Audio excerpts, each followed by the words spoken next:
Hey, Steve Saretsky here. As always, Canadian real estate market update with a particular focus on Vancouver. If you're getting sort of value and entertainment out of these videos, all I ask you hit thumbs up and subscribe.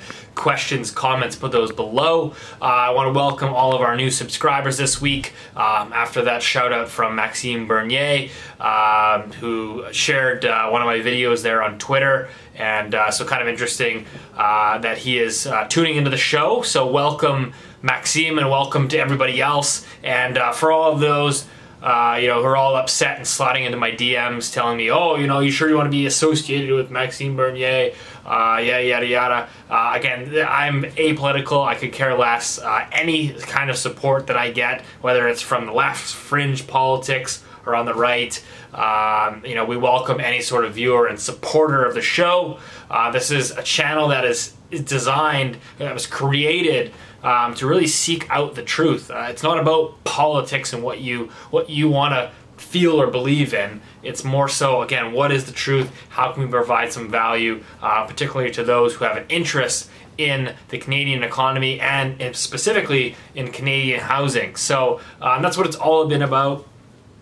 Which kind of leads me into this week's discussion, having some people kind of doing the happy dance, tapping their toes, because we're sort of 4 months into this pandemic / deep recession, and saying, well, that because of housing so far has been resilient. I mean, in some aspects, stronger in some areas of the market. That all clear, and the next 12 months are going to be some sort of bull market that we're entering into. And I think it's just, again, I've talked about this in numerous videos, but it's just like, how do you extrapolate, today? Again, nobody knows the future direction of the housing market, but I find it rather ironic. Like, first of all, no one here has ever made any sort of predictions or forecasts. That's never what this channel's been about, but people that are looking at today's market and extrapolating that forward into the next 12 months, I think is really a short-sighted move.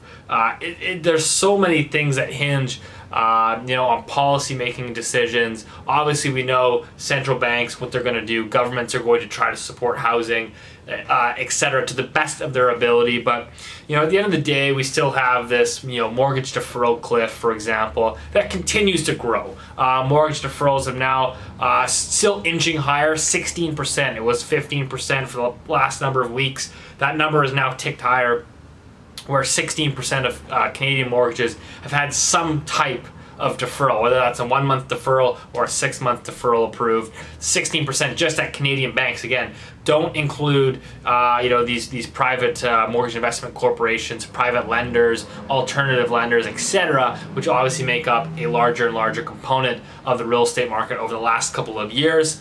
So this is still something that's going to have to be dealt with. And do I think that mortgage deferrals will be extended for those who aren't able to get back up on their feet come September, October? I do believe that very, very strongly, but it's going to be a case-by-case basis, and irregardless of this, there are going to be significant increases in the number of defaults.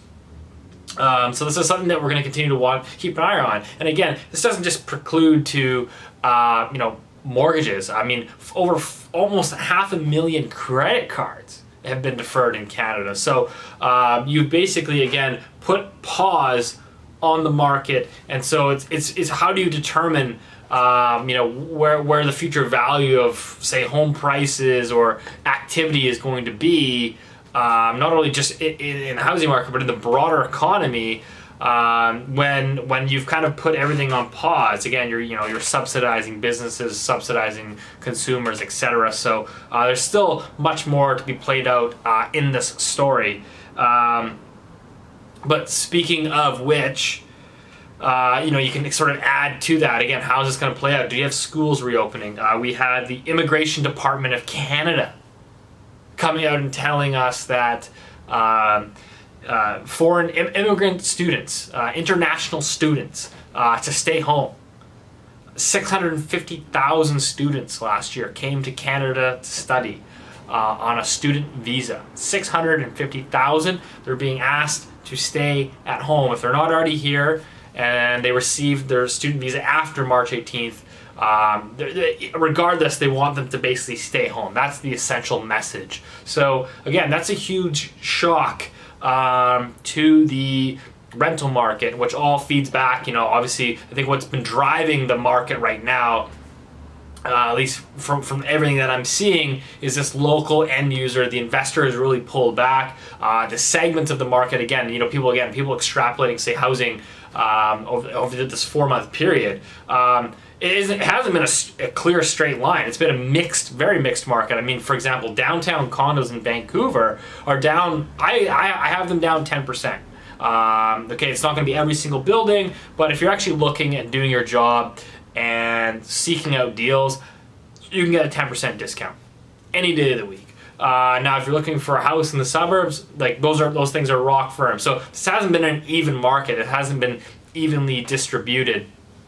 But I suspect that this pullback, not only in international students, but in non-permanent residents coming here, people looking for work, coming here on work visas, that's all going to pull back. And that sort of Canadian population growth story over the last 5 years, which has really propelled housing, is really going to come into the fold as we move forward over the next 12 months. That's certainly a shock coming. And so again, these are variables that we look and we try to assess, okay, how is this going to impact, how are these variables going to impact the offsets of, say, central bank intervention, money printing, government subsidies such as, and mortgage deferrals. You're kind of looking at these confluence of factors to try to determine and assess, and it's very, very difficult, obviously, to make forecasts when you don't know necessarily how these things are going to play out. But certainly, I still think that anyone with a rational thought could look at this and say there are some serious and obvious headwinds